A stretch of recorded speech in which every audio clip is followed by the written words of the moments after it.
시작해 주시면 될 것 같습니다. 예. 목사님. 예, 알겠습니다. 오늘 뭐 벌써 네 번째 마지막이네요. 예, 아무튼 잘 이렇게 준비해서 가실 수 있기를 바랍니다. 지난주에 이제 말씀드린 대로 오늘은 이제 그 문화와 중보기도를 이렇게 사실은 참 많은 분량인데 이렇게 한번 1시간 안에 한번 매듭을 지었도록 하겠습니다. 그런데 그 지난주에 숙제를 내줬는데 숙제 검사를 안 하고 넘어가면 숙제 해오신 분들이 서운해 하시기 때문에 어떻습니까? 통화에 대한 문화를 좀 살펴보자 했는데 숙제는 다 해오셨죠? 네. 예, 예, 예, 했습니다, 우리 다. 네, 저기 나오미 전도사님 숙제 네. 해오셨다 큰 소리로 대답했는데 한번 좀 간단하게 이거 뭐 5분 다 들을 시간은 안 될 것 같아요. 아니요, 간단하게 많이는 제가 못 찾았고요. 예, 인터넷에서 뭐 저희들한테 필요한 것만 좀 찾아봤는데요. 네, 인구는 한 3만 명이고 수도는 누쿠알로파고요. 네, 그 문화면에서는 저희가 이제 인사를 해야 되잖아요, 현지인들하고. 네, 그런데 그런 인사를 잘 할 수 있을지는 모르겠지만 그 나라 인사는 서로 그 마오리들 그 코에다 코대는 것처럼 예, 머리 맞대고 대신 두 눈을 성난 사람처럼 네. 크게 뜬대요. 그게 아, 이제 그 통화의 인사법이랍니다. 그리고 남자와 여자가 악수를 하지 않는답니다. 예, 예, 예, 예, 그게 네, 문화고요. 굉장히 중요한 문화더라고요. 그리고 네, 헬로 환영합니다. 저희가 이제 그 통화 그 현지인들을 만나면 헬로 안녕하세요 환영합니다는 말로 말로이 레일레이 말로이 레일레이 이걸 입에다 달여야 되겠더라고요. 헬로 레이, 안녕하세요 하는 것처럼 말로이 말로이, 레일레이 레이. 예, 그거를 입에다 달아야 된대요. 말로이 레이레이 안녕하세요. 그 다음에 이분들은 주로 종교는 감리교 웨슬리파고요. 네, 일요일에 그 상점들이 많이 쉰대요. 예, 그렇죠, 그게 예, 예, 그게 있고 예, 다 그 쉽니다. 다음에 예. 그 댕기열하고 장튀부스를 주의하라고 돼 있어요. 저희들도 그거를 주의를 어떻게 다녀오신 분들은 아시겠지만 아무튼 뭐 더운 지방이다 보니까 댕기열 장튀부스를 주의하라 이렇게 돼 있네요. 아, 예, 그리고 뭐 저희들하고는 직접적으로 관련은 없지만 그 전 세계적으로 딱 하나만 있는 그런 문화인데요. 왕이나 높은 지위 사람들이 지나가면 우리나라로 말하면 양반 의자 앉는 것처럼 네, 양반 그 자리 뭐라 그러죠? 한국말이 생각이 안 나네. 양반다리. 가부장, 예, 양반다리. 가부장, 예, 양반다리. 예, 양반다리를 하는 게 세계 유일한 저기 문화랍니다. 통화가. 음, 예, 저는 네, 그렇게 알고 있고 이제 네, 네, 유명한 거는 생선. 음식으로는 생선 유명하고요. 네, 좋습니다. 또 다른 분 한 분만 더 숙제해 오신 분 들어볼게요. 네, 제가 한번 조금 색다르다 하는 문화는요. 통화의 사회가 사회를 이루는 기본 단위가 대가족 제도인데 네, 모든 부와 음식 뭐 이런 것이 균등하게 분배된답니다. 그래서 통화에서 뿌리 잡고 있는 대가족 제도의 개념은 그 의미가 워낙 광범위해 가지고요. 자식이 부모에 속해 있다는 개념이 없기 때문에 네, 아이들은 이 집 저 집 이동하면서 성장하게 되고 심한 경우에는 한 아이가 대여섯 집을 거치면서 자라게 된다고 합니다. 이게 참 굉장히 색다른 문화라고 충격을 받았습니다. 네, 네, 좋습니다. 뭐 이강희 장로님은 몇 번 가보셨으니까 그리고 네. 혹시 김재덕 장로님 지난 시간에 안 들어오셨는데, 예. 아니 뭐 저는 그냥 뭐 인터넷이나 이런 거 다 보고 비슷한데요. 네, 이 나라 뭐 사람들이 3,000년 전서부터 그 섬에 살았대요. 그리고 네, 이제 한때는 이 통화 왕국이 그 주변의 섬을 다 다스려서 심지어는 하와이까지도 다 하던 그런 큰 왕국이었다가 이제 서방에 알려진 건 1616년쯤에 네덜란드 사람들이 와서 이제 거기를 섬을 점령했다가 그다음에 이제 그 1970년대까지는 이제 다시 또 영국의 식민지로 있다가 그리고 그때 1970년에 이제 독립을 해갖고서 있다가 이제 최근에 와서는 이제 국왕 체제의 입헌 군주국이 되었는데 아직도 뉴질랜드와 같이 이제 그 영국을 그 원수로 영국이 지금은 왕이겠죠. 그렇게 하는 나라고 아까 선장님이 얘기한 것처럼 보통 이제 전 대가족 제도가 있어갖고 그 안에 이제 한국처럼 위계의 질서가 있다고 그래가지고 철저하게 아마 그 가족 간에 그 뭐라고 공경하고 뭐 이러는 걸 많이 그 민족적으로 그 잘 되어 있고 그 대신 이 나라는 이제 사실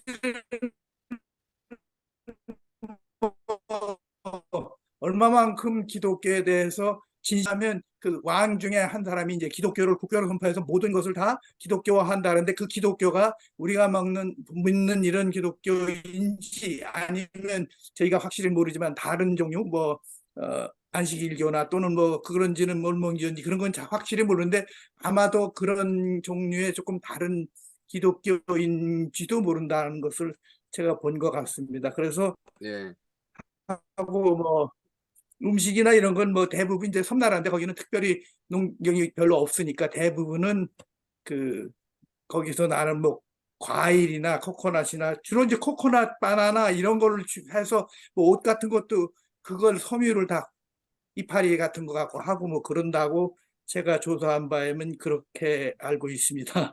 저는 네, 그렇게 네, 네. 조사됐습니다. 네, 네, 잘하셨습니다. 예, 숙제 잘 해오셨고요. 혹시 데보라 정 선교사님 뭐 지금 하신 분들 얘기 말고 또 다른 내용 있으면 하시고요. 아, 네, 뭐, 너무 공부 많이 하셨네요. 저는 보니까 여기 통화 그 섬이 170개 정도 되는데 네, 36개에만 사람이 살고 있다 그러네요. 그렇게 아, 예, 섬이 맞나요? 예, 그렇습니다. 예, 네. 예, 예. 170개 정도 되는데 주민이 살고 있는 섬은 한 36개 정도밖에 안 된다고. 네. 네, 이 정도로 너무나 많이 늘 공부하셔서 많이 배웠습니다. 그럼, 네, 네, 저도 하나 말씀드릴까요? 네, 예, 예.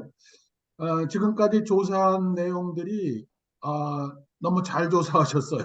그리고 네. 제가 통화를 한 2번 가봤는데 뭐 그 정도 범위고 지금 현재 인구는 한 10만 명 정도 되는 나라고요. 10만 명 그리고 정도 된다고. 예, 그 한 10만 명 정도가 또 해외 나가 있어요. 그래서 그 나라 구조가 산업 구조가 있는 게 아니라 해외 나가 있는 가족들이 본국으로 돈을 보내줘 가지고 그 본국에서 살아가는 그런 형편이래요. 그래서 거기는 어떻게든지 이제 가족을 공부시켜 가지고 해외로 취업을 보내는 거, 이제 돈 벌러 나가는 거죠. 그게 아주 가장 큰 적이고 또 하나는 그 사회 구조가 그 계급 구조가 돼가지고 거기는 왕족이니까 왕하고 귀족, 그다음에 왕족 자손, 그 귀족 자손, 그리고 평민 이렇게 4계급으로 되어 있다고 합니다. 그래서 모든 땅이나 이런 것들은 전부 왕소유. 왕이나 귀족들이 소유하고 평민은 토지를 소유하지 못한다고 합니다. 그래서 평민들은 그것을 임차해 가지고 이제 농사를 지어서 우리가 그 소작인이 되는 거죠. 얼마 공물을 바치고 뭐 이렇게 살아가는 아주 그 열악하게 살아가는데 그래도 큰 분쟁 없이 소박하게 잘 살아가는 그러한 그 평화스러운 국가라고 지금 볼 수 있습니다. 네, 감사합니다. 예, 네. 뭐 그래서 통화 왕국이라 그러지 않습니까? 예, 네, 예, 통화 왕입니다. 네. 그리고 우리 이경창 장로님, 안재용 장로님, 또 우리 현 장로님, 최문철 선교사님, 서경화 전도사님인가요? 서경화 선생님 권사님이요. 네. 몇 분 들어와 계시는데요.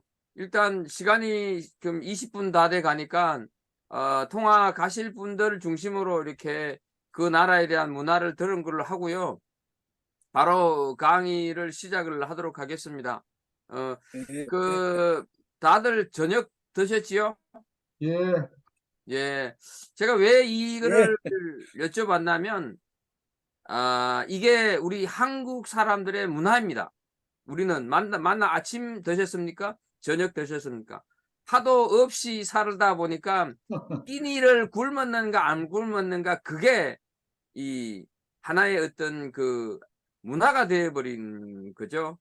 그래서 각 나라들마다 이렇게 독특한 문화들이 많이 있는데 먼저 우리 그 안재홍 장로님 그 교환 보고 계세요?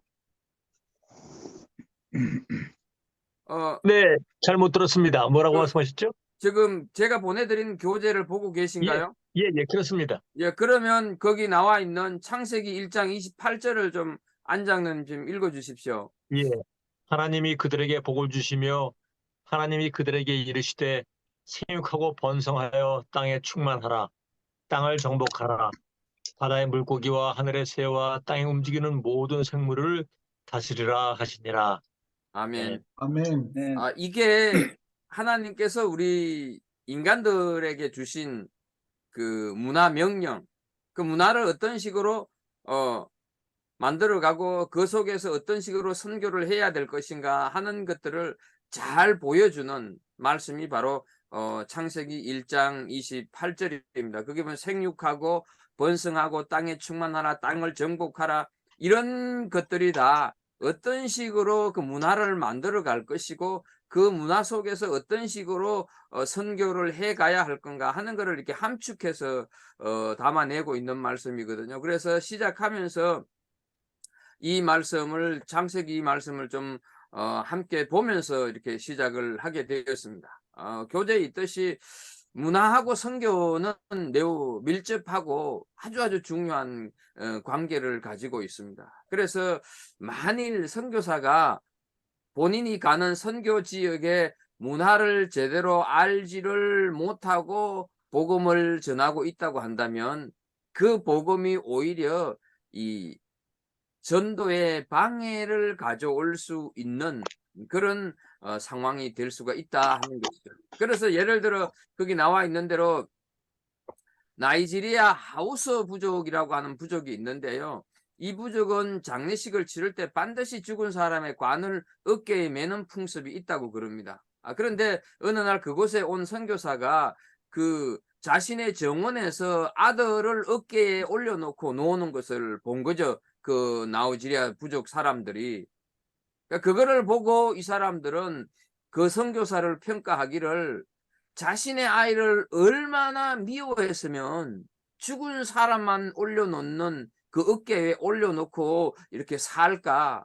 저런 사람의 복음을 우리가 어떻게 듣겠느냐? 이렇게 해서 그 복음을 거부했다고 하는 그런 이야기가 있습니다. 이만큼 문화와 선교는 그 뗄래야 뗄 수 없는 그런 관계입니다. 그래서 선교를 언급할 때 있어서 문화가 차지하는 비중은 우리가 생각하는 그 이상이라고 하는 것을 기억해야 된다. 오늘 그래서 통화 왕국에 대한 그 문화를 좀 조사해 오라고 했는데 숙제를 잘 해왔는데 5분이 얘기를 다 했으니까 아마 그것도 통화 문화를 이해하는 데 많이 도움이 되었을 것입니다. 그래서 문화를 이해를 하지를 못하면 건강하고 효과적인 선교를 기대하기 어렵습니다.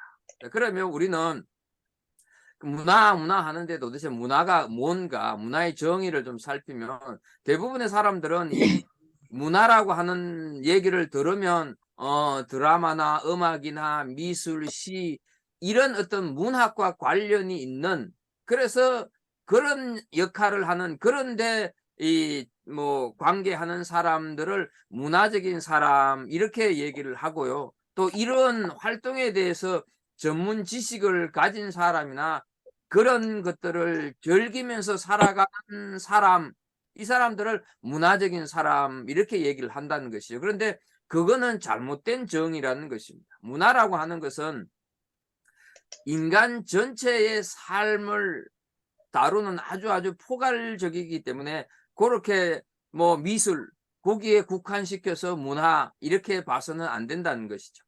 그래서 문화가 상당히 폭넓다 하는 것을 좀 기억하시면서 문화에 대해서 학자들이 어떤 식으로 정의를 하고 있는지 그 학자들에 대한 얘기를 쭉 한번 좀 살펴보겠습니다. 선교학자인 루이스 루즈베텍이라고 하는 사람은 문화란 삶을 위한 디자인 이렇게 표현을 했습니다.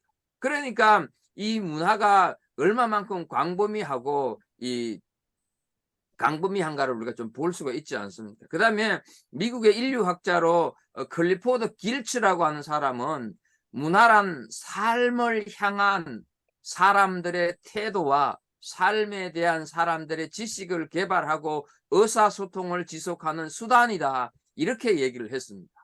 대단히 우리가 문화 이렇게 생각을 할 때 아주 우리는 단편적으로 생각을 하는데 상당히 포괄적으로 얘기하고 있는 것을 보게 됩니다. 그래서 우리 아까 조금 전에 처음에 말씀드린 루즈베텍이 내린 정의처럼 이 클리포드 길츠 이 사람도 역시 문화는 겉으로 드러나는 것보다 내면적인 생각의 문제, 태도, 지식 이런 것이라고 얘기를 하고 있습니다. 그 다음에 찰스 크래프트라고 하는 사람은 문화는 사람들의 총체적인 삶의 바탕으로, 그러니까 이 계속 문화는 어떻습니까? 인간의 삶과 관련이 있다고 하는 걸 계속 학자들이 다 얘기를 하고 있는 것이죠.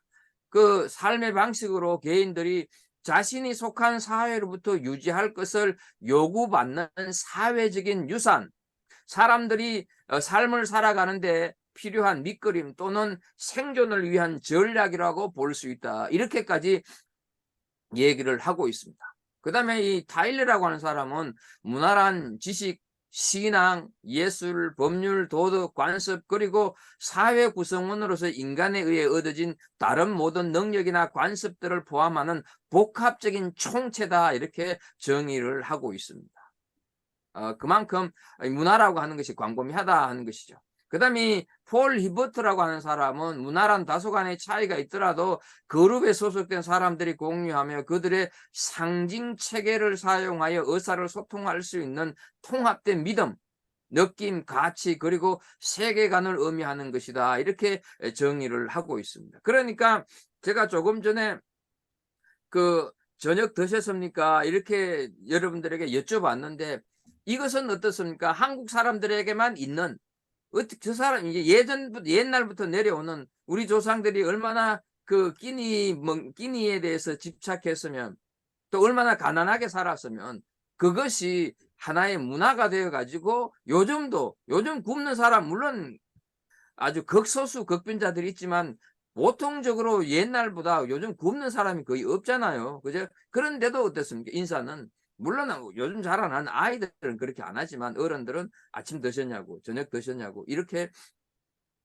얘기를 하고 있는 것을 보게 됩니다. 그래서 이 우리가 문화라 이렇게 할 때 어떻게 보면 그냥 그 조상 대대로 내려오는 그 삶 속에서 나름대로 어떤 그 삶을 살아가는 데 있어서 필요한 것들을 이렇게 해보고 저렇게도 해보고 하면서 이렇게 정립되어져 가는 어떤 전통까지 포함하고 있다. 이렇게 생각을 하면 되겠습니다. 자, 그러면 문화라고 하는 것이 전혀 변하지 않느냐? 그건 아닙니다. 문화는 계속해서 변화한다 하는 것이죠. 무슨 말인가 하면 문화라고 하는 것은 인간의 삶과는 뗄래야 뗄 수 없는 것이기 때문에 어떤 분은 이 문화를 인간의 본질이다 이렇게 얘기하는 사람도 있다 하는 것을 우리가 좀 생각을 해 본다고 하면 문화라고 하는 것은 우리 인간들이 만들어낸 하나의 작품이다 이렇게 볼 수도 있습니다. 그래서 이제 많은 학자들의 어떤 그 문화에 대한 정의를 내렸는데요. 여러분 우리 한문으로 문화라고 하는 말의 뜻을 다들 이해하십니까?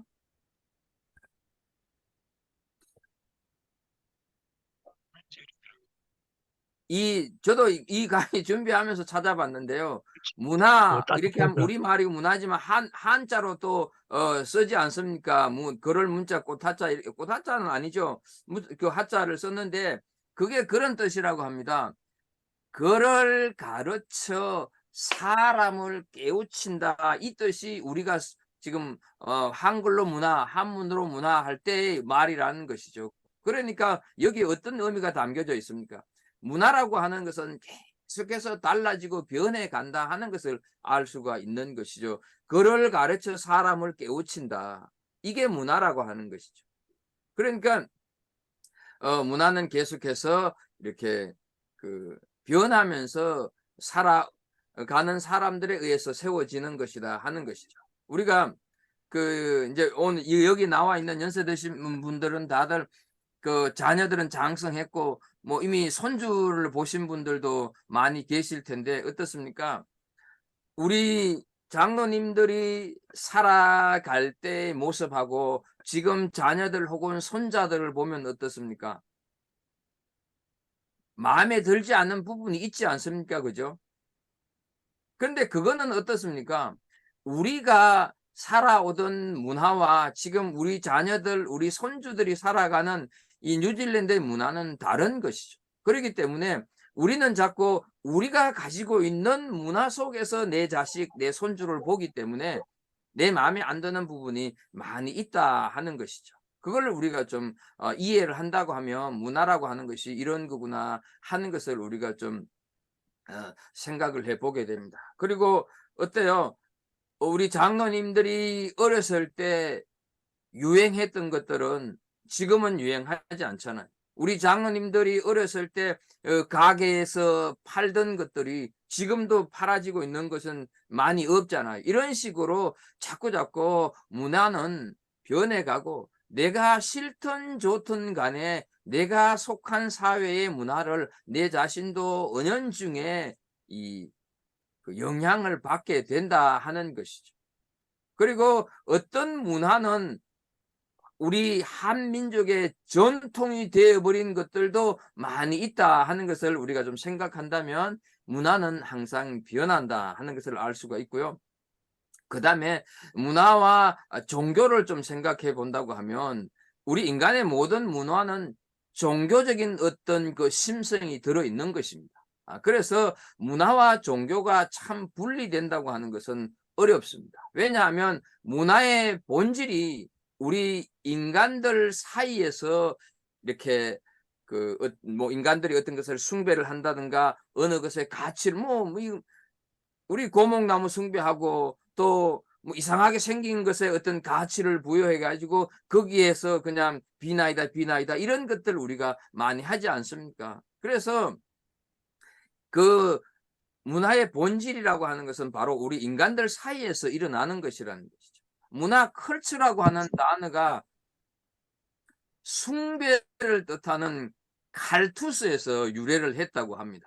그래서 우리는 이 세상을 살아가면서 세상 속에서 우리 나름대로의 어떤 것들을 만들어가는 것이 인간인데 그것이 하나의 문화가 되어가고 있다 하는 것이죠. 그래서 어떻습니까? 이제 우리가 여기에서 기독교적인 어떤 믿음, 기독교적인 복음을 좀 플러스 시킨다고 한다면 이렇게 이 세상이 사람들이 살아가는 삶 속에서 나름대로의 어떤 것을 만들어 가고 있는 문화를 형성해 가고 있는 이 사회 속에서 우리는 어떻습니까? 이 사회를 하나님을 경배하는 사람들로 가득 차게 만들어 가는 그런 책임을 우리가 가지고 있다 하는 사실이죠. 그래서 통화를 가든지 어디를 가든지 선교하러 간다고 하는 것은 그곳에 가서 그들이 가지고 있던 그 문화 속에 우리가 복음을 들고 가서 그 복음으로 인하여서 문화를 바꾸어 나가는 작업을 하는 것이 바로 선교다. 이렇게 우리가 좀 생각을 해야 할 것이고 그것이 바로 우리 기독교인의 사명이다 하는 것을 좀 알았으면 좋겠습니다. 그리고요, 문화는 오늘날 이 교통과 통신의 발달에 의해서 거의 일일 생활권 이런 얘기를 하고 있지 않습니까? 그러다가 보니까 이 문화가 아주 다양하게 여기에 있는 문화, 저기에 있는 문화 다 다양하게 다른데 문화 인류학자의 말에 따르면 이 세상에는 그 6,000개 정도의 부족이 있다고 그럽니다. 6,000개 정도의. 그러니까 얼마나 많이 있습니까? 물론 아마 다 파악이 안 돼서 그렇지. 저는 더 많으리라 이렇게 생각을 하는데 이들은 다 각기 다른 지역에서 살아가기 때문에 피부 색깔과 언어, 음식, 뭐 종교의식, 가치관, 생활 습관 이런 것들이 다 다르게 형성되어 있다는 문화로 자리 잡고 있다는 것이죠. 그래서 그 예를 들어서 서구 사람들은요 이렇게 서로 상대방과 얘기를 할 때 그 서로 상대방의 눈을 맞추면서 얘기하는 것이 이 서구 사람들이 볼 때는 아주 예의가 바르다 이렇게 생각을 한답니다. 그런데 어떤 지역에서는 그렇게 눈을 딱 이렇게 마주쳐서 보게 되면 그건 아주 불손한 태도래요. 그래서 이렇게 시선을 떨어뜨리고 봐야 된답니다. 똑바로 쳐다보면서 이야기하는 것은 무례하게 받아들여지는 그런 나라도 있다는 것입니다. 그리고 특히 남녀 간에 있어서 이렇게 시선을 딱 맞추면 안 되고요. 그 맞춰서 하게 되면 그 여자나 그 여인의 가족에 대해서 아주 불명예스럽게 간주가 되는 그런 지역도 있다고 그럽니다. 이렇게 다 차이가 있고요. 또 그 시간에 대한 이거는 아마 우리 통화나 바누아투나 참 우리가 많이 느낄 수가 있을 텐데요. 제가 통화는 안 가봤는데 바누아투를 가보게 되면 시간 개념이 잘 없거든요. 그런데 이 바누아투 사람들은 그렇대요.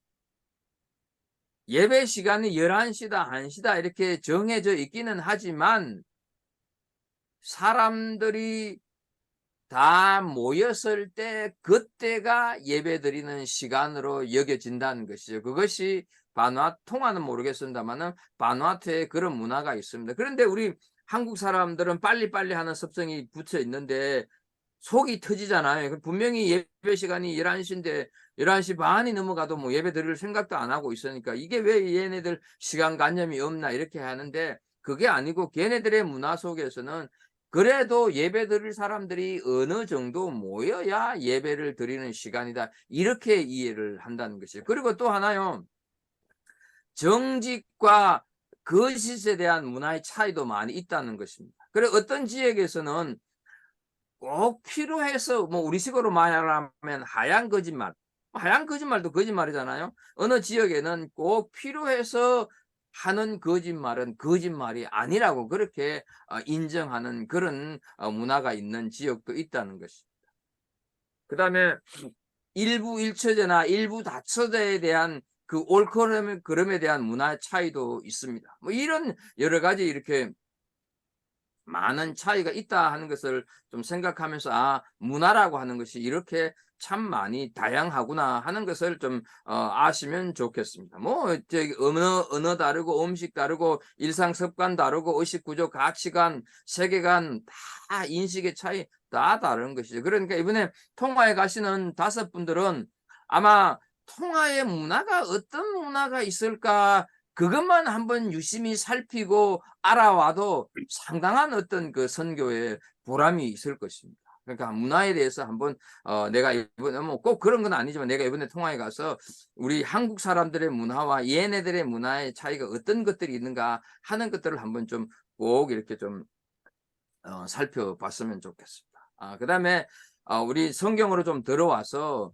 이 바울 사도가 선교를 하면서 바울 사도가 어떤 식으로 문화를 이해했는가 하는 것에 대해서 좀 살펴보도록 하겠습니다. 특히나 고린도전서에 나타난 문화 이해 이렇게 하면서 제가 고린도전서 19장 19절부터 20절 말씀을 이렇게 거기 적어 놨는데요.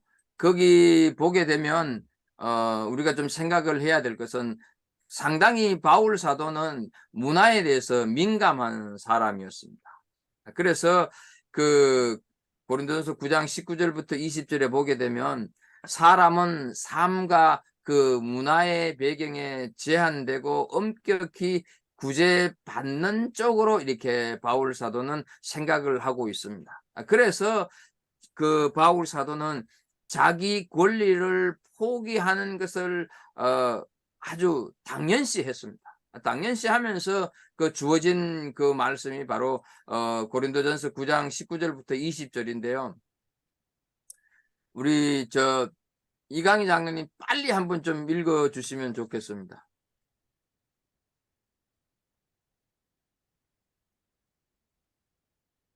예, 내가 고린도전서 볼 때, 나타난 문화 이해 그거 말이죠. 아니 성경 구절 내가 모든 사람에게 아, 내가 모든 사람에게서 자유로우나 스스로 모든 사람에게 종이 된 것은 더 많은 사람을 얻고자 함이라. 유대인들에게는 내가 유대인과 같이 된 것은 유대인들을 얻고자 함이요. 율법 아래 있는 자들에게는 내가 율법 아래 있지 아니하나 율법 아래 있는 자 같이 된 것은 율법 아래 있는 자들을 얻고자 함이요. 율법 없는 자에게는 내가 하나님께는 율법 없는 자가 아니요 도리어 그리스도의 율법 아래 있는 자이나 율법 없는 자와 같이 된 것은 율법 없는 자들을 얻고자 함이라. 아멘. 아멘. 거기 보면 제가 보내드린 교환에 가치라고 하는 단어에 빨갛게 했을 텐데요. 예. 이 바울 사도가 고백하고 있는 이 내용에 보게 되면 가치라고 하는 단어가 처럼 그러니까 like라고 하는 뜻으로 사용이 되어지고 있다 하는 것이죠. 그래서 바울은 구원해야 할 사람이 어떤 상황이 있는지 모든 방법을 다해서 그들과 같이 되고자 했다는 것이죠. 그들을 구원하기 위해서. 그래서 우리가 통화를 가든지 어디를 가든지 간에 그들의 문화 속으로 우리가 들어가는 이유는 그들의 문화가 좋기 때문에 또 그들의 문화가 정말로 나이스하기 때문에가 아니라 그들을 어떤 식으로든지 구원, 다시 말해서 그들의 문화 속으로 들어가서 저 사람이 그래도 뉴질랜드에서 왔는데 우리 통화 문화 속으로 들어오는 거나 이렇게 하면서 그들의 마음의 문을 열면서 인간관계를 형성해서 나중에 우리가 전하는 복음을 그들이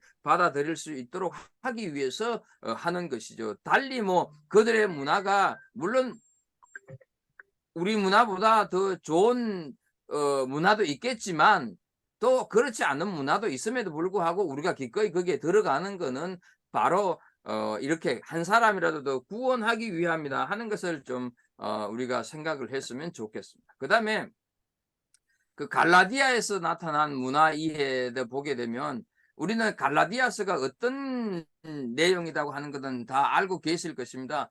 복음에 대해서 얘기를 하고 있고요. 또 갈라디아서를 바울 사도가 기록하게 된 것은 바울 사도 사도권에 대해서 자꾸 사람들이 왈가왈부하니까요. 우리 장로님들이 성경을 많이 보시니까 바울 사도가 쓴 여러 많은 서신들을 보게 되면 항상 첫 번째는 인사말이 들어갑니다.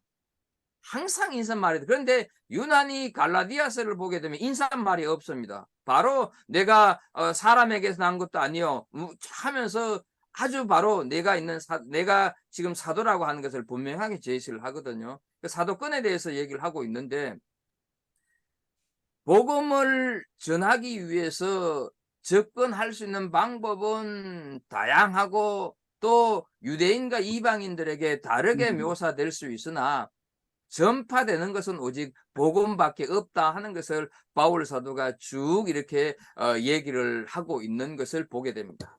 그러니까 뭐 우리가 아는 대로 그 할례를 받아야 구원을 얻는다고 갈라디아 사람들이 막 그래서 바울 사도가 어리석도다 갈라디아 사람들아 왜 너희가 그런 식으로 변질을 했느냐 복음밖에는 우리를 구원할 것이 없다 이런 식으로 쭉 기록을 하고 있지 않습니까? 그러니까 이 바울 사도는 그렇다고 바울 사도가 갈라디아에 있는 사람들의 문화를 무시한 것이 아니라 그들이 할례라고 하는 문화를 가지고 이 구원과 결부시켰을 때 바울 사도는 절대로 그거는 아니다 이렇게 얘기를 하고 있다는 것이죠. 그러니까 우리가 좀 생각을 해야 될 것은 바울 사도가 할례를 복음과 관련 지었던 갈라디아 사람들에게 나무랐지만 그 나무람 속에서 바울 사도가 갈라디아 사람들의 문화를 무시한 것은 아니고 복음을 위해서 그랬다 하는 것을 우리가 좀 생각을 해본다고 하면, 중요한 거는 우리 5분도 아니면 또 여기에 있는 모든 장로님들이 다른 나라의 선교지를 갔을 때 그 한국 문화를 일방적으로 무조건 내가 간 그 선교지에 갖다 심으려고 하면 안 된다는 것입니다. 그거는 상당히 여러 사람들의 오해를 불러 일으킬 수가 있습니다.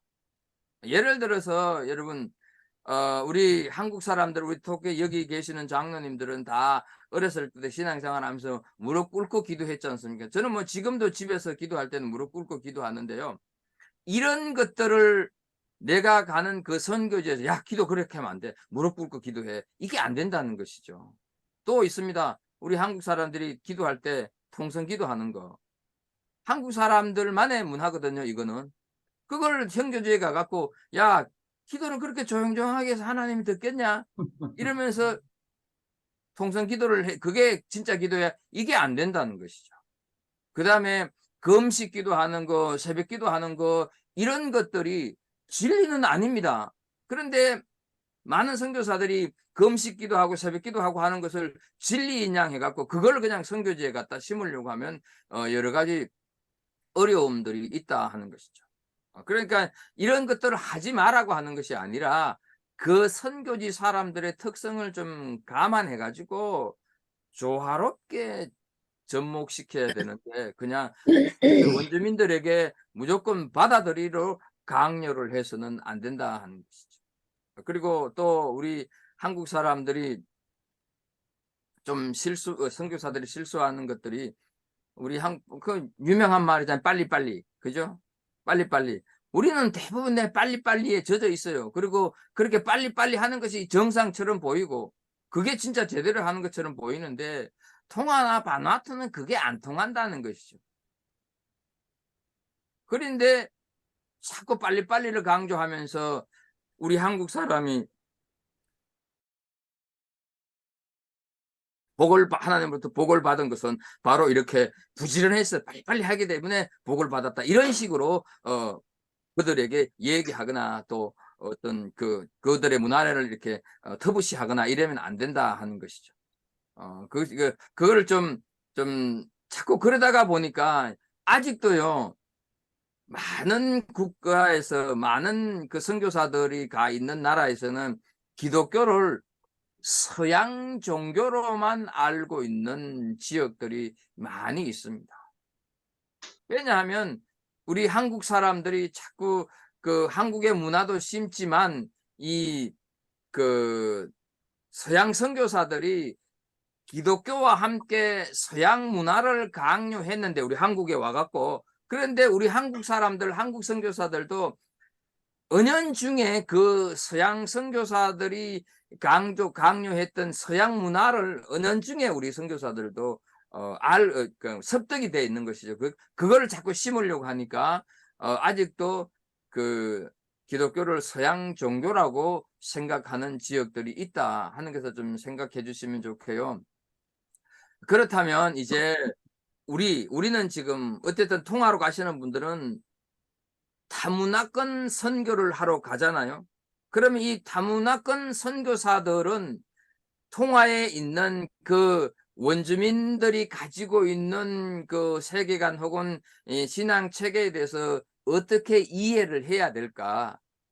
참고로 트리니티 복음주의 신학교 성교학 교수인 데이비드 헤셀 그레이블은 이거에 대해서 3가지 이론을 제시를 했어요. 첫째 이론은요, 원주민들에게 자신들의 옛 세계관을 버리고 기독교 선교사의 세계관을 받아들이도록 강요를 하는 경우가 있다. 근데 이건 안 된다. 이분이 그렇게 얘기를 하고 있어요. 왜냐하면 원주민들은 다른 세계관을 아직 받아들일 준비가 되어 있지 않거나 그 문화를 쉽게 받아들일 수가 없기 때문에 그렇다 하는 거죠. 근데 이 일본에 대해서 우리들은 지금 다 알고 있습니다. 우리가 가지고 있는 한국 문화 아니면 뭐 기독교 문화가 있는데 그 문화를 그냥 현지인들에게 강요를 해서는 안 된다. 여기까지는 우리가 다 알고 있습니다. 그죠? 두 번째, 이분이 가능한 이론을 제시했는데요.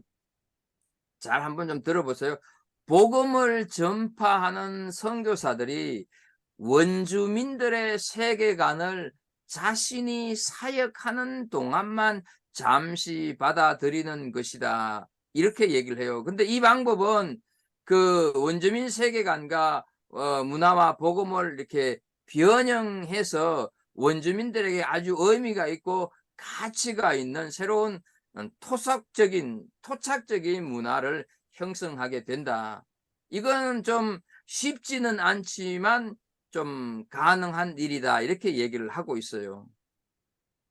그러니까 내가 전하는 이 기독교 복음을 그들의 문화 속에서 조금씩 침투시키는 것을 얘기하는 것입니다. 그 다음에 이제 세 번째로 우리가 좀 살펴볼 것은 원주민들의 세계관을 이렇게 받아들이고 인정을 하고, 그 다음에 선교사가 가지고 있는 세계관을 이렇게 합쳐 가지고 중간 지점에서 어떤 일들을 해가려고 하는 이론이 있는데, 이거는 상당히 좀 위험합니다. 왜냐하면 이 방법은 자칫하면 복음이 왜곡될 수 있는 위험성이 있기 때문에 그렇습니다. 그래서 두 번째 이론이 제일 이렇게 적합하다 하는 것을 좀 말씀을 드리고, 그렇다고 한다면 선교에 있어서 복음과 문화의 그 상호 관계가 어떤가, 이거는 좀 중요하니까요. 여러분 좀 잘 들으셔야 됩니다. 왜냐하면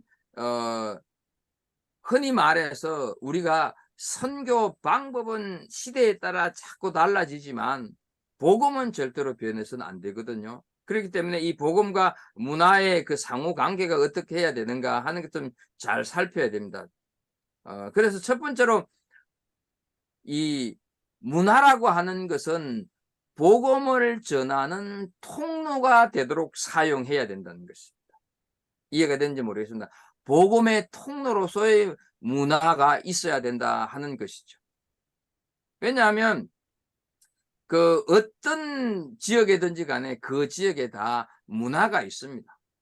그런데 그 문화를 현지에 나가 있는 선교사가 지혜롭게 잘 봐서 어떤 식으로 이들이 가지고 있는 문화를 가지고 복음을 전할 수 있을 건가 하는 것들을 연구해 볼 필요가 있다 하는 것이죠. 왜냐하면 우리는 어떻습니까? 신구약 36권을 이렇게 본다고 할 때 여기 있는 우리 모두가 다 성경이 하나님의 감동, 하나님의 영감으로 쓰여졌다 하는 것을 아니다고 하는 분은 아무도 없습니다. 그죠? 그런데요, 하나님의 감동, 하나님의 영감으로 쓰였다 할지라도 그 당시 유대 사람들의 문화적인 관점에서 이 말씀이 기록이 되어졌다 하는 것을 여러분들이 좀 이해를 해야 하는 것입니다. 무슨 말인가 하면 예를 들어서 신약은 신약대로, 구약은 구약대로, 마태는 마태를 좀 예를 들어 보게 되면 마태는 우리가 아는 대로 세리지 않습니까? 그죠? 세리인데 그 마태가 살아갔던 그 삶의 그 어떤 영향을 하나님의 말씀을 감동으로 기록하면서 그 속에 문화가 들어가 있다 하는 것이죠. 그러니까 마태가 살았던 그 삶의 정황을 깡그리 무시하고 하나님께서 그냥 감동을 줬기 때문에 하나님의 말씀을 기록했다, 이렇게 봐서는 안 된다는 것입니다. 이해가 됐는지 모르겠습니다. 이사야는 아주 공부도 많이 했고 오늘날로 말하자면 상당히 고관대작에 속하는 아주 어떻게 보면 기득권층에 속하는 사람이라고 볼 수가 있는 것이죠. 그런데 그 이사야서를 하나님의 감동으로 기록할 때 이사야 자신이 살아가는 삶의 정황, 그 이사야가 성장했던 어떤 배경 이런 것들이 완전히 무시된 상태에서 하나님의 말씀이 기록이 된 것은 아니다는 것이죠. 그것을 좀 이해를 했으면 좋겠습니다.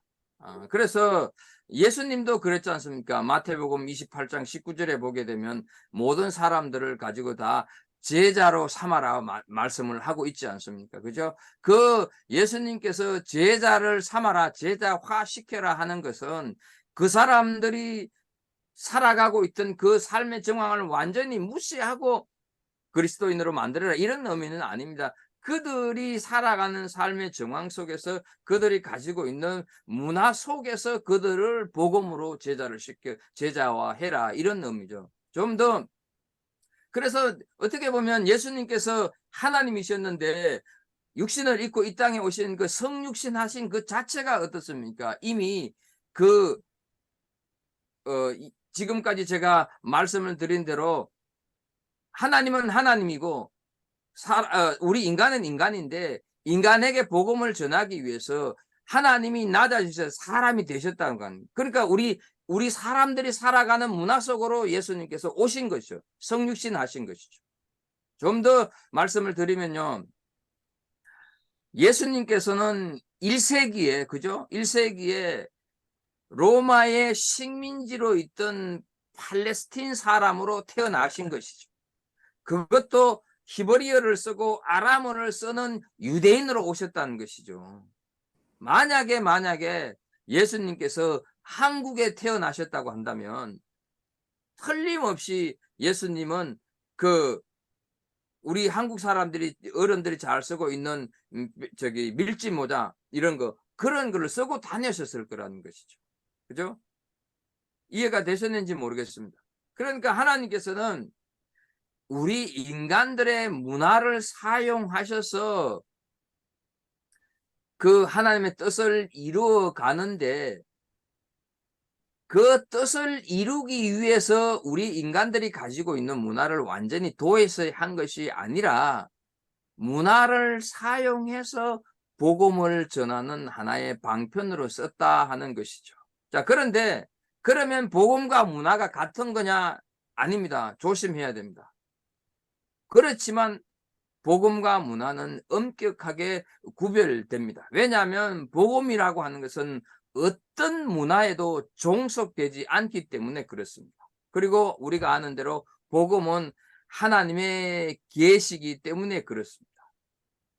결국 우리가 가지고 있는 인간 문화라고 하는 그 그릇 속에서 복음이 담겨져서 선포가 되어진다 하는 한계가 있다 하는 생각을 좀 했으면 좋겠습니다. 이러다가 보니까 어떠냐면요. 복음과 문화 사이에 항상 긴장이 있는 것입니다. 이해가 돼. 자칫하게 되면은 복음이 우선되어 버릴 수도 있고요. 복음이 우선돼야 되는데 자칫하게 되면 문화가 복음보다 더 우선되어 버릴 수 있는 위험성이 있습니다. 그래서 이 복음과 문화는 항상 긴장 사이에 있다 하는 것을 좀 생각을 해서 이 트리니티 복음주의 아까 나왔었는데요. 문화 인류학자였던 폴 허버트라고 하는 사람이 복음과 인간 문화 사이의 긴장 관계를 바로 이해하기 위해서 3가지 원칙을 내놓고 있습니다. 첫째로 복음은 모든 인간으로부터 구별되어야 된다 하는 사실이죠. 근데 이제 많은 선교 사역을 하면서 실수하는 것 중에 하나가 복음과 인간 문화를 구별하지 못하는 것 때문에 아니면 선교사들은 복음과 그 문화를 이렇게 문화적인 배경을 동일시해 버릴 수 있는 그런 어떤 위험성을 두고 있다 하는 것이죠. 그다음에 복음은 인간 문화로부터 구별되지만 역시 문화라고 하는 모습으로 전달될 수밖에 없다 하는 것을 이해해야 하는 것입니다. 복음은 사람들이 듣고 이해할 수 있는 문화적인 형태로 성육화해야 한다 하는 말입니다. 상당히 좀 어려운 말인데 이렇게 복음이 한 문화권 속으로 성육화하는 과정을 가리켜서 우리는 토착화 이렇게 얘기해요. 그러니까 그냥 아무것도 앞뒤도 없이 그냥 토착화하게 되면 조금 문제가 있는 것처럼 보이지만 아까도 말씀드린 대로 선교 방법은 시대에 따라 계속 달라져야 되기 때문에 복음은 불변하는데 선교 방법은 달라져야 되기 때문에 복음이라고 하는 것을 가지고 달라지는 그 선교 방법 속으로 이 복음을 쑥 넣어서 그 달라진 선교 방법이 복음이 되도록 해야 된다 하는 것이죠. 자, 모르겠습니다. 어떻게 이해가 예를 들어서요. 그 세례 요한이 저기 뭡니까? 예수님을 보고 뭐라 그랬습니까? 보라, 세상 죄를 지고 가는 하나님의 어린 양이로다. 이렇게 얘기를 했잖아요. 그런데 이 세상에는 양이 없는 나라도 있어요. 그렇다면 양이 없는 나라에 그 선교사가 가서 복음을 전할 때 보라, 세상 죄를 지고 가는 하나님의 어린 양이다 하는 그 양을 어떻게 설명하겠냐는 것이죠. 그죠? 그랬을 때는 예수님이 하나님의 어린 양이라고 하는 그 진리, 그 복음은 변할 수가 없지만 이 사람들이 양이 없기 때문에 그들이 우리가 생각하는 양처럼 여기는 어떤 것을 가지고 설명할 수밖에 없다는 것이죠. 이해가 됐는지 모르겠습니다. 자, 또 요거 좀 그래서 이 문화로 옮겨지는 복음 제가 이렇게 써놨는데요. 저 파푸아뉴기니아 아직 가보지를 못했는데 파푸아뉴기니아는 돼지를 우리가 생각하는 가치 이상으로 생각을 한대요. 그래서 그 파푸아뉴기니아 전통적인 그림을 시간이 오늘 너무 많이 가깝고 어쨌든 오늘은 두 가지를 다 뭐 조금 여러분들 길게 하더라도 이해를 해주시면 좋겠어요. 마지막 시간인데 다음 시간에 또 하기도 그렇고 하니까 마지막 시간이라서 제가 한 15분 정도는 더 할 것 같은데요. 그 전통적인 생활 문화를 보여주는 그림들을 보게 되면 한 여인이 한쪽에는 자기 어린 아이를 젖먹이고요. 다른 한쪽에는 새끼 돼지를 안고 젖먹이는 그림을 볼 수 있다고 그래요. 그러니까 우리는 돼지 이러면 별로로 생각을 하는데 이 파푸아뉴기니아에서는 돼지의 가치가 다른 나라, 그러니까 우리가 생각하는 가치보다 훨씬 다르다는 것이죠. 좀 더 구체적으로 하면 이슬람이나 유대주의 문화권에서는 돼지가 부정한 짐승으로 경멸의 대상으로 여겨지잖아요. 그런데 이 파푸아뉴기니아에는 돼지가 부와 행운의 상징 그리고 아주 사랑스러운 동물로 묘사가 된대요. 자, 그래서 우리 잘 아는 탕자의 비유 나오는 누가복음 15장의 탕자의 비유, 탕자가 이래가 어디 가요? 돼지를 치는 일도 하잖아요. 그죠? 지업 열매를 먹고 정말로 우리가 볼 때는 돼지처럼 생활했다. 이런 얘기를 우리가 들으면 어때요? 아주 비참하고 치를 떨 만큼 더러운 내용이잖아요. 그죠? 그런데 파푸아뉴기니 사람들에게는 그것이 아주 즐겁고 복된 소리를 들을 수가 있다는 것이에요. 그들이 돼지를 생각하는 것이 우리가 생각하는 것하고 다르기 때문에 이렇듯이 문화는 모든 관점에 있어서 문화는 선교의 모든 관점에 영향을 미치는 것입니다. 그러니까 우리가 이 문화의 영역을 무시하게 된다고 하면 심각한 상황에 빠질 수가 있다는 것이죠. 자, 그래서 복음이라고 하는 것은 항상 문화를 통해서 표출이 된다. 그것을 좀 우리가 좀 알고 그다음에요. 복음이라고 하는 것은 우리는 한국 사람이니까 물론 우리 여러분들 중에 영어 잘하시는 분 계시지만 한국말로 복음을 전하지만 영어권에 있는 사람들은 영어로 복음을 전하잖아요. 그것이 그 영어권에 살았던 사람들은 영어라고 하는 그 문화 속에 있는 것이고 우리는 한국말로 하기 때문에 이게 다 다르다. 그런데 복음을 전한다고 하는 것은 하나다 이렇게 좀 생각을 해본다고 하면 이만큼 그 문화라고 하는 것은 복음을 전하는 어떤 하나의 도구, 통로가 된다 하는 것을 좀 생각을 했으면 좋겠습니다. 그래서 예수님 얘기를 조금 더 하게 되면요. 아까도 말씀드린 대로 예수님은 어떻습니까? 그 1세기 팔레스틴 지역에서 한 명의 유대인으로 태어났고 유대 문화라고 하는 옷을 입고 성장을 하고 나중에 십자가에 달려 돌아가시고 그 다음에 이 예수님께서는 아까 얘기한 대로 그 히브리어도 썼고 아람어도 썼고 이런 것도 했고 그 다음에 어떤 예수님은 처음에는 공생애를 시작하기 전에 목수일도 배웠을다 하는 것이죠. 그러니까 나사렛 지방에 사는 사람들에게 처음부터 예수님이 뭐 하나님의 아들이니까 목수일 안 배워도 잘하기 아니죠. 미리 목수를 하고 있는 사람들을 통해서 예수님께서 배웠다는 것이죠. 그죠?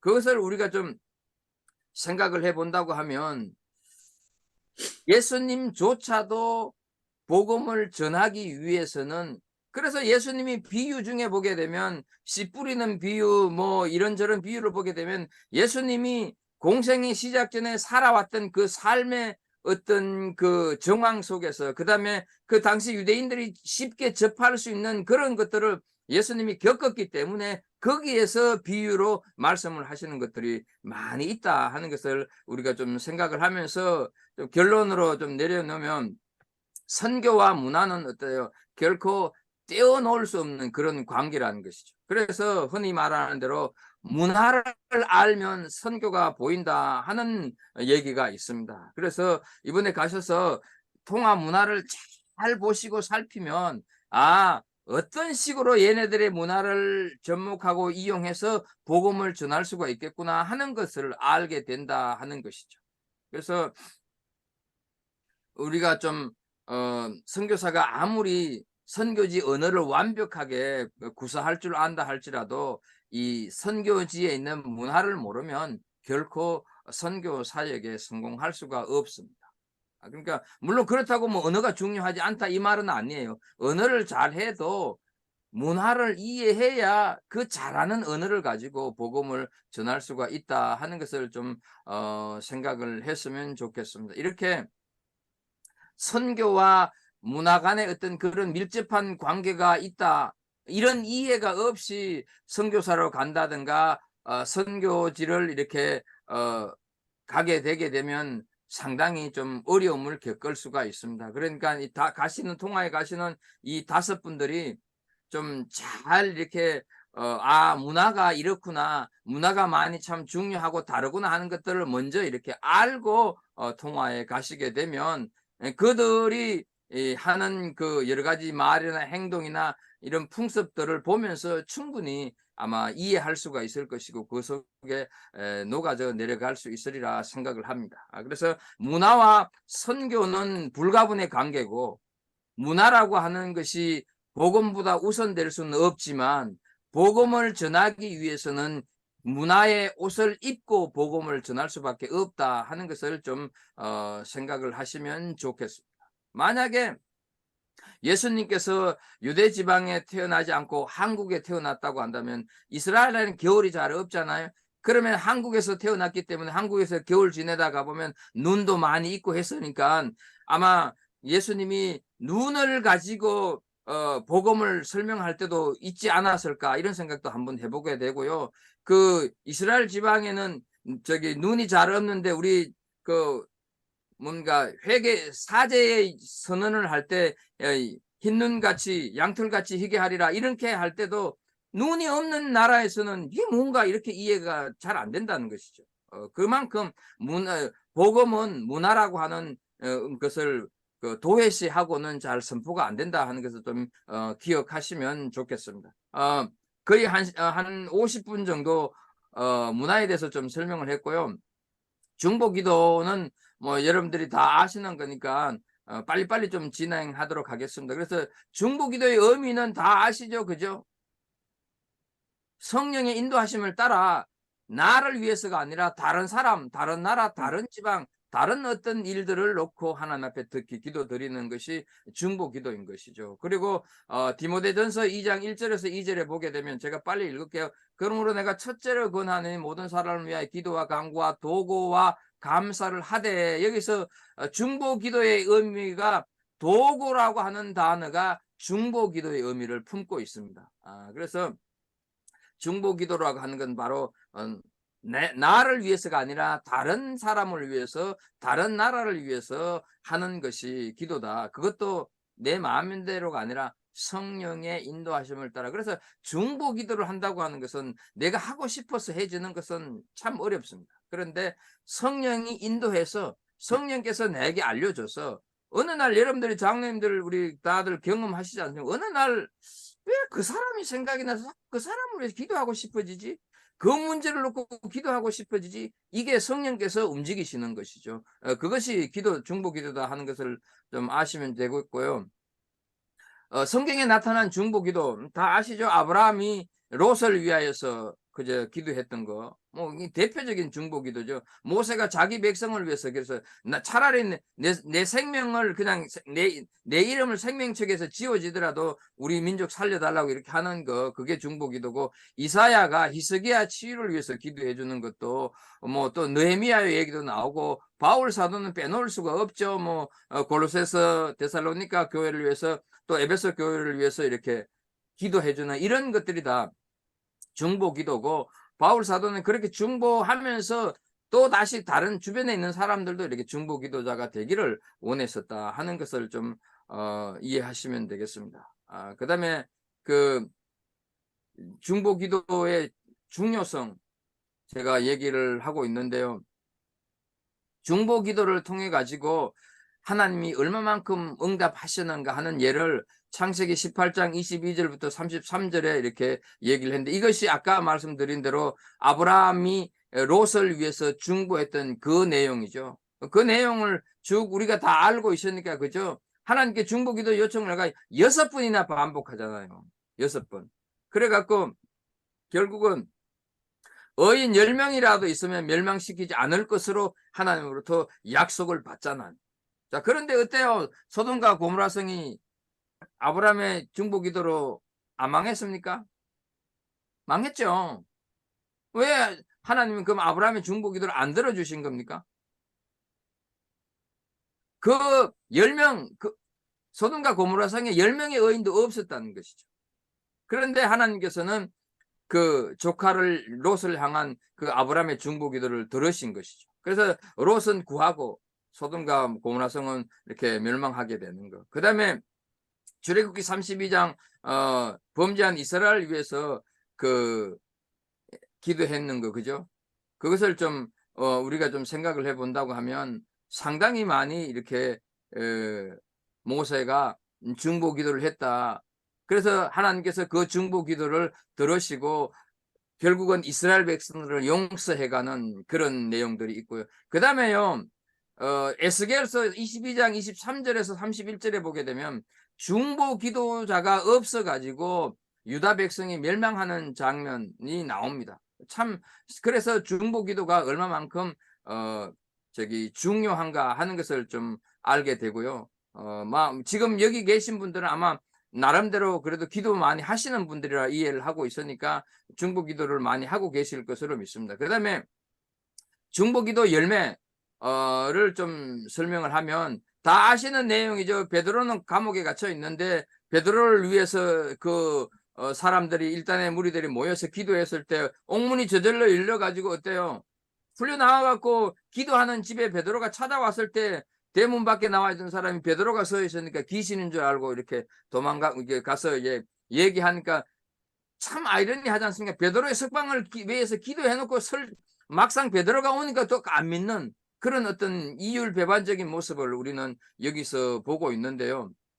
중요한 것은 하나님께서 우리들이 합심해서 기도하면 기도를 통해서 일하시기 때문에 반드시 응답을 하신다 하는 것이죠. 그리고 여기 와서 제가 이 부분에서 좀 말씀드리는 것은 제 경험을 지난주에 오늘 좀 말씀드리겠다고 했는데요. 제가 섬기던 그 교회 담임 목사님, 저는 부목사로 선교지를 많이 갔었는데 담임 목사님이 제가 선교지를 가는 것을 그렇게 반기지는 않았습니다. 근데 뭐 반기지 않았다고 해서 그분이 나쁘다 이런 의미는 아니고요. 왜냐하면 저는 하나님으로부터 선교에 대한 마음을 받았는데 이분이 아직 선교에 대한 마음을 안 받았으니까요. 참 힘들었습니다. 여러분 그렇지 않겠습니까? 담임 목사님이 별로 내키지 않아 하는데 부목사가 그거 할래 봐요. 얼마나 이 눈치 저 눈치 받겠습니까? 그런데요, 우리가 그거를 놓고 엄청 많이 기도했습니다. 우리 담임 목사님이 선교에 대한 그 마음을 좀 갖게 해달라고. 그래서 우리가 담임 목사님 축복받고 선교지로 나갈 수 있도록 정말로 많이 기도했습니다. 그런데요, 하나님이 우리 기도를 어떻게 들어주신지 아세요?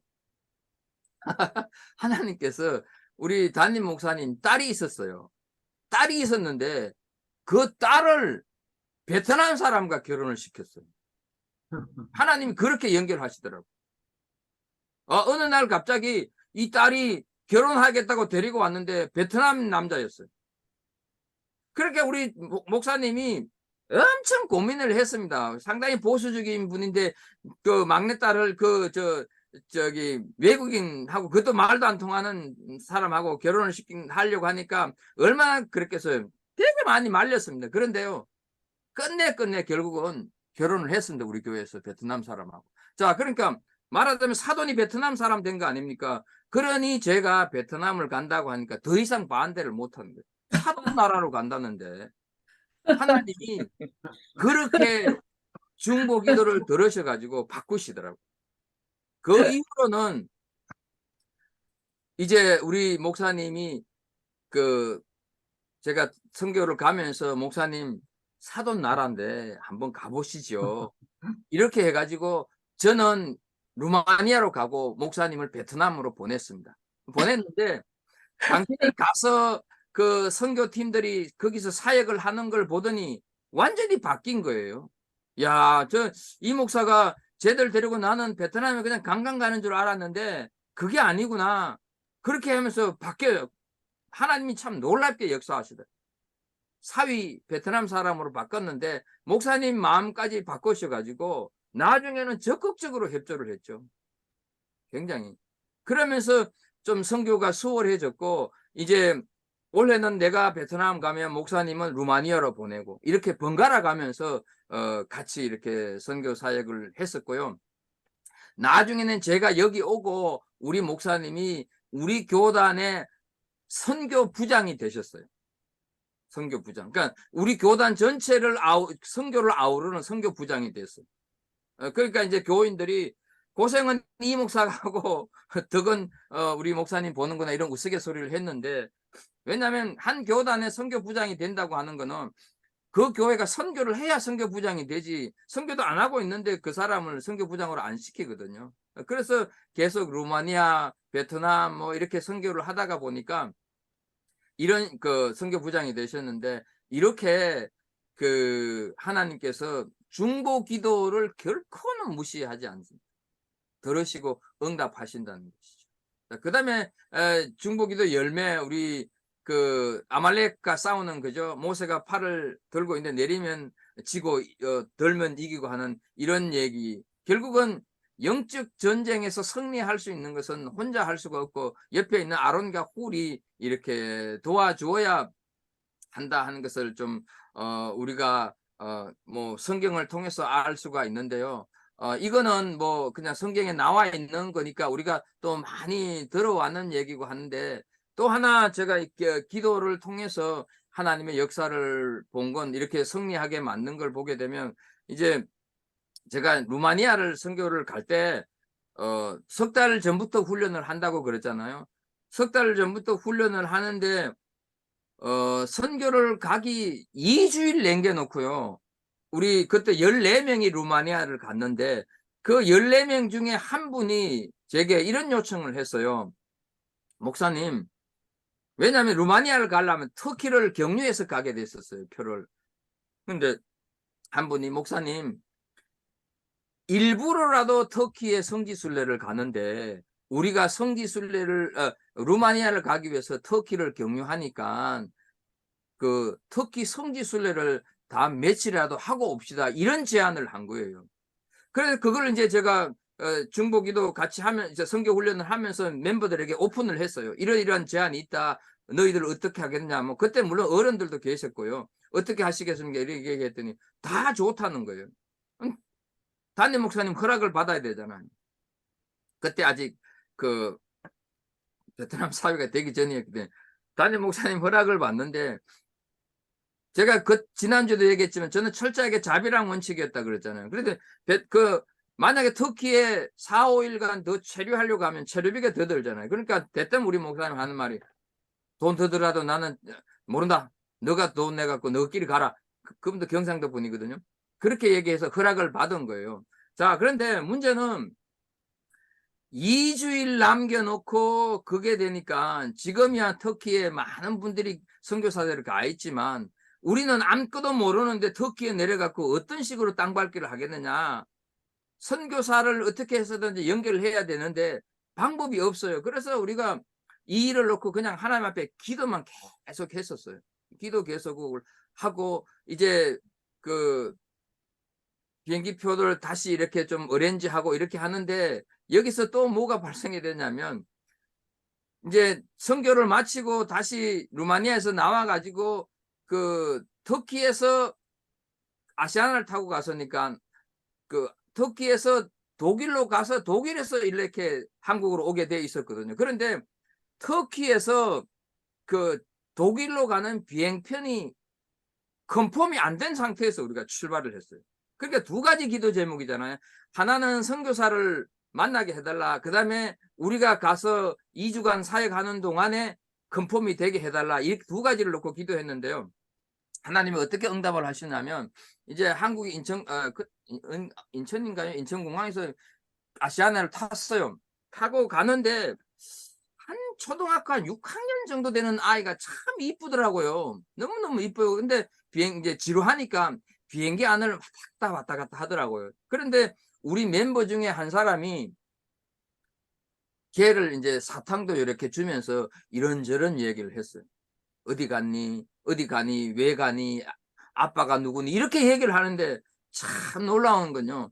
자기 아빠가 터키에서 선교하고 있는 선교사인데 한국에 잠깐 들어왔다가 가는 중이란, 그 비행기 안에 자기 아빠가 있는 거죠. 터키 선교사. 그래, 여러분, 제가 이렇게 별로 재미없게 얘기하지만 우리가 중보 기도했던 우리 선교팀들이 비행기 안에서 어떻게 했겠어요? 난리가 난 거죠. 뭐 눈치 봐가면서 할렐루야 하면서. 그래가지고 제가 그 아버지 이름도 안 까먹어서 이석주 선교사님인데요. 그분에게 얘기를 했어요. 우리 사슴 이렇게 하는데 우리 저기 터키 땅밟기 할 동안 좀 가이드 좀 해달라, 안내 좀 해달라. 흔쾌히 허락이. 자, 하나 허락이 됐죠. 근데 이제 터키에 내려서 이분 배웅을 받고 루마니아에 가서 사역을 잘하고 다시 터키로 돌아왔어요. 아, 시간이 많이 갔는데 미안합니다. 돌아왔는데 공항에 마중 온 이 선교사님 얼굴이 비행기 안에서 만났던 선교사님 얼굴이 아니에요. 완전히 막 근심이 꽉 차 있는 그런 얼굴이에요. 그래 도대체 선교사님 어떻게 된 겁니까? 왜 이러십니까? 이렇게 했더니 그 터키에서 우리가 오기 전날 이제 우리랑 같이 다니고 이렇게 하려고 하다가 보면 그 차에 기름이 좀 넣어야 되겠다 싶어가지고 차에 물을 마실 물을 좀 사러 갔는데 잠깐 세워놨는데 30초도 안 된 사이에 그 차를 그냥 도난 당해버렸다. 그 선교사님이 선교비도 참 겨우겨우 받고 하는데 또 차는 이게 그거 아닙니까? 발 아닙니까? 그러니까 차를 잃어버렸으니까 어찌할 바를 몰라서 그렇게 수심이 가득한 거예요. 그래서 우리는 또 기도 제목이 늘었어요. 찾게 해달라고. 우리가 이제 거기서 3박 4일인가 4박 5일 있었는데 차를 찾았을까요? 못 찾았을까요? 그런가 보죠. 찾았으니까 제가 얘기했죠.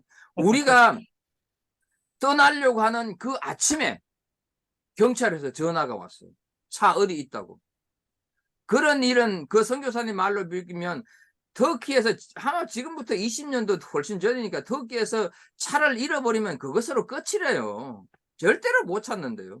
그런데 그렇게 해가지고 차를 찾아서 그 선교사님이 우리를 정말로 환한 모습으로 우리를 이렇게 맞이하고 떠나 보냈었는데요. 자, 아까 터키에서 독일로 가는 비행편이 안 됐다고 그랬잖아요. 그런데 2주 사역을 마치고 그 이스탄불에 도착을 했는데 여전히 컨펌이 안 된 거예요.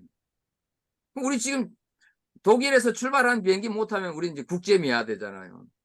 그런데 그 선교사님이 우리가 이제 돈 아끼려고 유스 호스텔에 묵었어요. 유스 호스텔에 묵었으니까 그 서양 사람들은 뭐 남녀 이렇게 구분 안 되잖아요. 제가 남자인데 제가 보는데도 옷 훌쩍 벗고 가르고 입고 그러더라고요. 근데 돈을 아끼려고 우리가 유스 호텔에 묵었는데 그 호텔 바로 옆에 여행사가 하나 있어요.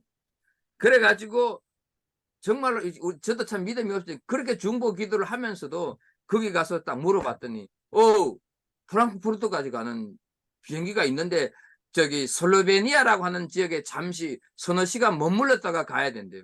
아유, 뭐 서너 시간이 아니라 뭐 몇 시간 머물러도 그 프랑크푸르트에 떠난 비행기만 탈 수 있으면 오케이 아닙니까?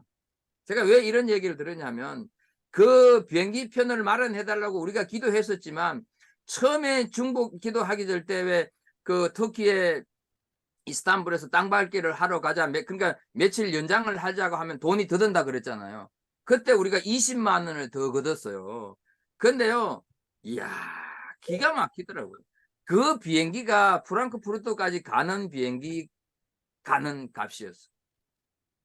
정말 1원도 안 틀리게 맞았어. 정말로 놀라워요. 하나님이 그렇게 해주신. 그래서 우리는 거기서 비행기를 타고 뭐 슬로베니아라고 하는 나라에 가서 나가지도 못하고 그 추운데 3시간인가 기다려 가지고 이제 프랑크푸르트 갔어요.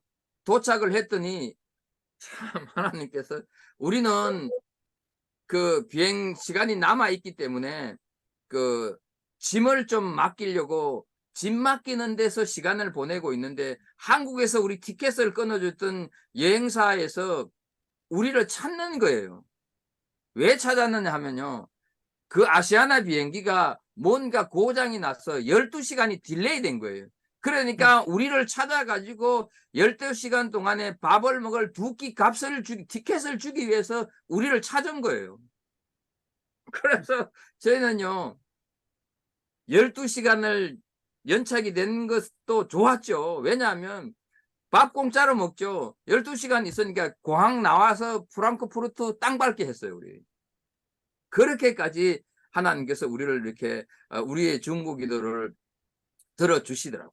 그래서 통화 가시는 분들 많이 기도하시겠지만 정말로 중보 기도의 힘은 놀랍습니다. 하나님이 하나님의 일을 하시기 위해서 하나님께 영광이 되게 하기 위해서는 정말로 이외에도 제가 말씀드리려면 참 많지만 이제 이렇게 하면서 하는데요. 중보 기도자가 얼마만큼 필요하고 중요하고 한가 하는 것을 다시 한번 좀 깨닫고 생각했으면 좋겠다 하는 의미에서 좀 말씀을 드립니다. 그리고 그 다른 얘기 좀 하면 우리가 윌리엄 캐리 다 알잖아요. 인도에서 42년간 선교 사역을 해서 45개 방언으로 성경 전체를 번역을 했고 여러 가지 많은 책들을 했는데 이분이 이렇게 할 수 있었던 것은요. 영국 본토에서 그 윌리엄 캐리의 누나가 병상에 누워서 42년 동안 이 동생 선교 사역을 위해서 중보 기도했다는 그 힘으로 윌리엄 캐리가 이런 사역을 할 수 있었다 하는 것을 얘기하고 있어요. 자, 그러면 우리가 하늘나라 갔을 때 하나님께서 윌리엄 캐리에게만 상급을 주시겠어요? 42년 동안 병상에서 자기 몸이 괴로운데도 동생을 위해서 중보 기도했다. 동생이니까 기도했겠지. 그걸 떠나가지고 우리가 하나님 관점에서 볼 때 어떻게 하겠어요? 그 중보 기도했던 그 누님도 하나님께서 상을 주시지 않겠어요. 그러니까 중보 기도자 상이 반드시 있다 하는 것을 좀 기억하고 하나님께서 이 사악한 세상이 되어 있잖아요. 지금 뉴질랜드도 마찬가지고 한국도 마찬가지고 정말로 가증한 것들이 하나님을 의심 여기고 하나님을 대적하고 하는 이런 온갖 성문화, 온갖 타락 이런 것들이 절비하고 있음에도 불구하고 여전히 어떻습니까? 중보 기도자들이 있기 때문에 하나님께서는 이 나라를, 이 세상을 여전히 유지하고 계시고 한 영혼이라도 더 구원하기 위해서 이렇게 예수님이 오시는 것을 이렇게 늦게 늦추고 계시는 것 아닌가 이런 생각을 여러분들에게 좀 말씀드리면서 중보 기도라고 하는 것이 얼마나 중요한가 하는 것을 다시 한번 깨닫는 오늘 이 시간이 되었으면 좋겠습니다. 예, 이상으로 강의 마칩니다. 30분 좀 오늘 서두에 조금 했어서 한 15분 정도는 제가 더 한 것 같습니다. 예, 너무 길어서 죄송합니다.